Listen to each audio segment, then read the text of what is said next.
Welcome to our channel. Balu కారణంగా promotion తెచ్చుకున్న అరుణ్, బాలుకి క్షమాపణ చెప్పిన అరుణ్. ట్విస్ట్ అదిరింది. అసలు ఇదంతా ఎలా జరిగిందో ఏంటో తెలుసుకోవాలి అనుకుంటే ఈ వీడియోని చివరి వరకు స్కిప్ చేయకుండా చూసేయండి. అలాగే మా నుంచి మీకు ఎప్పటికప్పుడు అప్డేట్స్ రావాలి అంటే మా ఛానల్ను ఖచ్చితంగా సబ్స్క్రైబ్ చేసుకొని అలాగే ఈ వీడియోని లైక్ చేసి మీ ఫ్రెండ్స్ అండ్ ఫ్యామిలీస్ అందరికీ షేర్ చేయండి. ఇక వీడియోలోకి వెళితే గనక బాలు ఏమో ఒక కస్టమర్ని కార్లో ఎక్కడ కావాలంటే అక్కడ దింపేసి ఇంకా వెళ్తూ ఉంటాడనమాట. ఇంకా మరో పక్క అదే రోడ్లో అరుణ్ కూడా బైక్ మీద వెళ్తూ ఉంటాడు. బాలుని చూసి చచా వీడే ఎదురుపడాలా ఇప్పుడు అని చెప్పేసి మనసులో తిట్టుకుంటూ ఉంటాడు. మరో పక్క బాలు కూడా అలాగే అనుకుంటూ ఉంటాడు, ఈయనేంటి ఇప్పుడు ఎదురుపడ్డాడు అని చెప్పేసి అనుకుంటూ ఉంటాడు.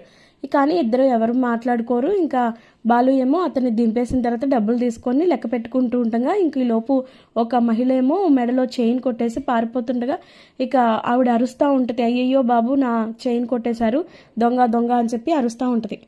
బాలు ఆవిడ్ని చూసి ఇంకా వాళ్ళని కూడా దొంగల్ని కూడా చూసి ఇంకా పరిగెత్తుకుంటూ వెళ్తాడు వాళ్ళని పట్టుకుందామని చెప్పేసి. ఇక అరుణ్ కూడా ఆ మాటలు ఆ అరుపులు విని ఏంటమ్మా అని అంటే ఇలా దొంగ నా చైన్ తీసుకెళ్ళిపోతున్నాడు అని చెప్పి అంటుంటే ఇంకా బైక్ మీద స్పీడ్గా వెళ్తాడు దొంగల్ని పట్టుకోవడానికి. ఈ లోపేమో బాలు కూడా దొంగల్ని పట్టుకోవడానికి వెళ్తున్నాడు అని చెప్పి అరుణ్ చూస్తాడు.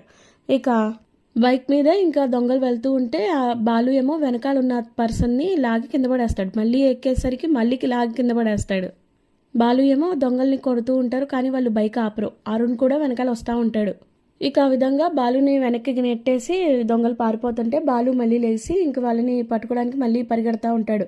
ఇక మరోపక్క అరుణ్ ఏమో బండి ఆపి వాళ్ళని పట్టుకోవడానికి ట్రై చేస్తుంటే అరుణ్ బండి ఏమో కదలకపోయేసరికి ఇంకా తను కూడా పరిగెత్తుకుంటూ వెళ్తూ ఉంటాడు. ఇక ఆ రోడ్లో ఒక ఇంట్లోకి బైక్ బయట ఉండిచ్చి ఇంకా దొంగలేమో ఆ ఇంట్లోకి వెళ్ళారని సస్పెక్ట్ చేస్తాడనమాట బాలు. ఆ ఇంట్లోకి వెళ్తాడు. ఇక అరుణ్ కూడా అదే ఇంట్లోకి వెళ్తాడు. ఇక అదే ఇంట్లో ఒక మహిళ ఏమో నన్ను కాపాడండి అని చెప్పి గట్టిగా అరుస్తూ ఉంటుంది. ఇదేంటి ఇక్కడి నుంచి అరుపులు వస్తున్నాయి అని చెప్పేసి ఇంకా బాలు స్లోగా వెళ్ళి చూస్తూ ఉంటే ఇక ఆ దొంగోడేమో ఆ మహిళ గొంతు మీద కత్తి పెట్టి బెదిరిస్తూ ఉంటాడు. బాలు దగ్గరికి వెళ్ళబోతుంటే ఇంకా ఆడేమో కత్తి పెట్టి బెదిరిస్తూ ఉంటాడు, నువ్వు దగ్గరికి వచ్చావంటే నీ పేక కోసేస్తాను అని చెప్పేసి అంటూ ఉంటే అరుణ్ కూడా బాలు నువ్వు కూడా వెళ్ళకు కాసేపు పండు అని చెప్పేసి ఆపుతాడు. అలా వెనక్కి వచ్చేస్తుంటే సార్ దయచేసి నన్ను కాపాడండి అని చెప్పి ఆ మహిళ అరుస్తూ ఉంటే నువ్వు నోరు మూస్తావా లేకపోతే ఈ కత్తి గొంతులోకి దించనా అని చెప్పి దొంగడు అంటాడు. నీ మెడలో ఉన్న ఈ నగల్ని కూడా తీసి నా చేతిలో పెట్టు అని చెప్పేసి దొంగోడైతే గట్టిగా అంటూ ఉంటాడు. ఇక్కడ ఒక పూలకుండి ఉండేసరికి దాంతో ఇంకా దొంగోడు నెత్తి మీద కొడతాడు. కొట్టిన తర్వాత ఇంకా అప్పుడు కొంచెం డైవర్ట్ అవుతాడు కదా, ఇంకా అప్పుడు అరుణ్ అలాగే బాలు ఇద్దరు కలిసి ఇంకా ఆ దొంగోడిని పట్టుకుంటారు. ఆ మహిళని విడిపించేస్తారు. ఇక దొంగోడినేమో అరుణ్ పోలీస్ స్టేషన్కి తీసుకెళ్తాడు. ఇక బాలు ఏమో ఆ మహిళని కొంచెం జాగ్రత్తగా మీరు ఇంకేం భయపడకండి అమ్మా మీకేం కాలేదు అని అంటే, నిజంగా మీరు చాలా మంచివారండి, మీరు కానీ ఈరోజు రాకపోయి ఉంటుంటే నేను ఏమైపోయేదాన్నో చంపేసి ఉండేవాడు ఆ రౌడీగాడు నన్ను అని చెప్పేసి అంటుంటే మీకు ఇంకేం భయం లేదమ్మా ఇంకా మీరు రిలాక్స్ అవ్వండి అని చెప్పేసి బాలు అయితే ఇంక ఇదంతా కూడా మేడ మీద జరిగిద్ది. కిందకి తీసుకొచ్చి మంచినీళ్ళు ఇచ్చి ఇంకొంచెం ఆవిడని రిలాక్స్ చేస్తాడు. ఇక ఆ తర్వాత బాబు నిజంగా చెప్తున్నాను మళ్ళీ నువ్వు దేవుడు బాబు నువ్వు ఏంటి పోలీసువా అంటే కాదమ్మా నేను కార్ డ్రైవర్ని, మీరు ఇంకేం భయపడక్కర్లేదు, వాడు రాడు అని ఇంకా పోలీసు తీసుకెళ్ళిపోయారు కదా ఇంకేం పర్వాలేదు అని చెప్పేసి బాలు అంటూ ఉంటాడు. సరే బాబు నీ ఫోన్ నెంబర్ అంటే సరే అని చెప్పి ఇదిగోండి ఇది నా విజిటింగ్ కార్డు, ఇందులో నా ఫోన్ నెంబర్ డీటెయిల్స్ అన్నీ ఉంటాయి, మీకు ఇది వచ్చినా కూడా నాకు ఫోన్ చేయండి మీకేం భయం లేదు, ఇంకా ఆ దొంగోడు రాడు అని చెప్పేసి గట్టిగా సమాధానం చెప్తాడు. సరే అని చెప్పి ఇంకా బాలు ఆవిడకి చెప్పేసి వెళ్ళిపోతాడు. ఇక నెక్స్ట్ డే మార్నింగ్ ఏమో అరుణ్ చాలా హ్యాపీగా సుమతికి ఫోన్ చేస్తాడు. సుమతి గారు నేను మీకు ఒక విషయం చెప్పాలి, నాకు ప్రమోషన్ వచ్చింది అని చెప్పి అనగానే అబ్బా నిజంగా మంచి న్యూస్ అండి ఇది అంటే, అవును నిన్న ఒక రౌడీ వెధవని పట్టుకున్నాను, వాడు వల్లే నాకు ప్రమోషన్ వచ్చింది అని చెప్పేసి అంటే, అబ్బా మీరు పోలీస్ కదా చాలా ధైర్యం ఉంది, ఆ మాత్రం సహజమేలేండి అని చెప్పి సుమతి చాలా హ్యాపీగా మాట్లాడుతూ ఉంటుంది. ఇక అదే రోజు అరుణ్కి ఇంటర్వ్యూ జరిగిద్ది పోలీసుల దగ్గర, హయ్యర్ అఫీషియల్స్ దగ్గర. మీరు ఆ దొంగని ఎలా పట్టుకున్నారు, అసలు వాడు చాలా చైన్ స్నాచర్స్ చేశాడు, చాలా ఇప్పటికే చాలామందిని చంపేశాడు అది అని చెప్పంటుంటే, అవును సార్ నేను అతన్ని ఇంకా ఫాలో చేశాను, అలా ఫాలో చేస్తున్న క్రమంలోనే ఒక కార్ డ్రైవర్ బాలు అని తను నాకు హెల్ప్ చేశాడు, నిజం చెప్పాలంటే తన వల్ల కూడా నేను ఆ దొంగని సరైన టైంకి పట్టుకోగలిగాను, లేదంటే ఒక ఆవిడ మెడకి కత్తి పెట్టాడు, లేదంటే చాలా ప్రమాదం అయ్యేది సార్, అది ఇది అని చెప్పేసి బాలు గురించి చాలా పాజిటివ్గా చెప్తూ ఉంటాడు. మీ నిజాయితీ మాకు నచ్చింది. మామూలుగా మీరే క్రెడిట్ తీసేసుకుంటూ ఉంటారు చాలామంది. ఒకవేళ ఎదుటి వాళ్ళు హెల్ప్ చేసినా కూడా వాళ్ళ గురించి చెప్పరు, కానీ మీరు మాత్రం ఒక కార్ డ్రైవర్ గురించి అంత గొప్పగా ఇంటర్వ్యూలో చెప్తున్నారంటే మీ నిజాయితీ నాకు అర్థమవుతుంది అని చెప్పి పోలీసులు ఇంకా పై అధికారులు కూడా చాలా బాగా పొగుడుతూ ఉంటారు అరుణ్ గురించి. అలాగే అని చెప్పేసి ఇంక ఈ వీడియోగేమో బయటకు వచ్చింది, అంటే ఇలా ఈ ఒక వైరల్ వీడియో లాగా బయటకు వచ్చింది. ఇక ఆ వీడియో చూసి బాలు చాలా హ్యాపీగా ఫీల్ అవుతూ ఉంటాడు. అబ్బో, అరుణ్లో మంచి క్వాలిటీ కూడా ఉందన్నమాట, నా గురించి చెప్పాడు అంటే తను మంచి మనిషే, నేనే అనవసరంగా అపార్థం చేసుకున్నానేమో అని చెప్పేసి ఇంకా బాలు అయితే తనలో తానే అనుకుంటా ఉంటాడు ఆ వీడియో చూసి.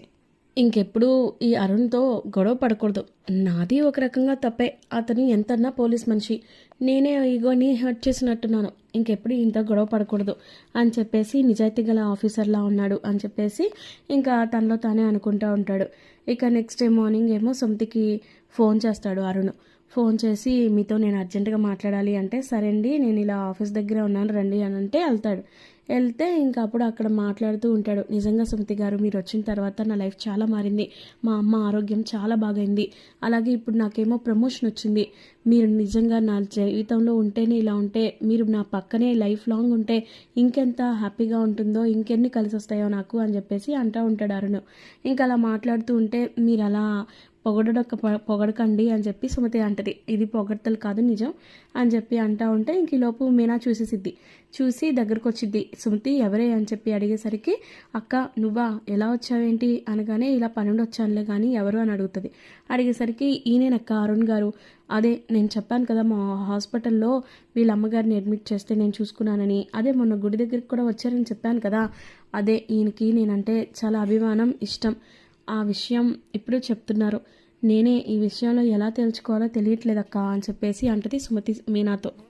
అవునా అని చెప్పేసి ఇంకా షాక్ అయ్యిద్ది. ఎందుకంటే అరుణ్ మీనాకు తెలుసు కదా, ఇంకా ఈ విషయం అయిపోయిన తర్వాత నాకు ఈయనంటే ఇష్టమేనక్క అని సుమతి చెప్తూ ఉంటే, ఒక్క నిమిషం ఆగవే, అసలు నీకు విషయం తెలుసా, మీ బాబా ఇతనితో పెద్ద గొడవ పెట్టుకున్నారు, ఈ మధ్య ఒక ట్రాఫిక్ పోలీస్తో చాలా పెద్ద గొడవలు అయినాయి అని చెప్పి చెప్తున్నాను కదా, అది ఎవరో కాదు ఈ అరుణే అనమాట అని చెప్పేసి అనేసరికి ఇంకా తనేమో షాక్ అయిపోద్ది సుమతి. అసలు ఇప్పుడు మీ బావి పెళ్ళికి ఒప్పుకుంటాడు అనుకుంటున్నావా అంటే అరుణ్ వచ్చి, అయ్యో మీరా, నన్ను క్షమించండి, మీరేమనుకోవద్దు, నేను బాలుగారితో అప్పుడు తెలియకేదో గొడవలు పడ్డాను, కానీ ఈ విషయంలో సుమతికి సంబంధం ఏం లేదు, పైగా ఈ మధ్య తను నాకు హెల్ప్ చేశాడు, తన వల్లే ఒక రకంగా నాకు ప్రమోషన్ వచ్చింది, కాబట్టి ఈ విషయంలో నేను మీ బాలుగారికి సారీ చెప్పాల్సిందే అని చెప్పేసి అంటాడు. అన్న తర్వాత అరుణ్ మాటలకి ఇంకా మీనా షాక్ అయ్యిద్ది, కొంచెం సర్ప్రైజ్ అయ్యిద్ది. అలాగే సుమతి అంటే నాకు చాలా ఇష్టం అండి, తనని పెళ్లి చేసుకోవాలనుకుంటున్నాను, తనని పెళ్లి చేసుకున్న తర్వాత కూడా తన పుట్టింటికి తను హెల్ప్ చేస్తానంటే నేనేమీ అడ్డుపడను, దయచేసి మా ఇద్దరిని విడతీయకండి అని చెప్పేసి అంటాడు అనమాట ఇంకా అరుణ్ అయితే మీనాతో. ఇక ఈ విషయాన్ని వెంటనే బాలుకి ఫోన్ చేసి చెప్పుద్ది మీనా. చెప్పిన తర్వాత బాలు ఆలోచనలో పడతాడు. సుమతి కూడా ఇష్టపడుతుందని తెలుసుకుంటాడు బాలు అయితే. మరి ఇప్పుడు బాలు అరుణ్ సుమతిల పెళ్లికి ఒప్పుకుంటాడా, అలాగే అరుణ్ క్షమాపణని బాలు అంగీకరిస్తాడా లేదా అనేది కూడా తెలియాలి అంటే అప్కమింగ్ ఎపిసోడ్స్లో తెలుసుకోవాల్సిందే. అలాగే మా ఛానల్ను సబ్స్క్రైబ్ చేసుకోవడం మర్చిపోవద్దు. మా నుంచి వచ్చే ప్రతి అప్డేట్ మీకు చేరాలంటే సబ్స్క్రైబ్ చేసుకున్న తర్వాత పక్కనే ఉన్న బెల్ ఐకాన్ని ట్యాప్ చేయండి.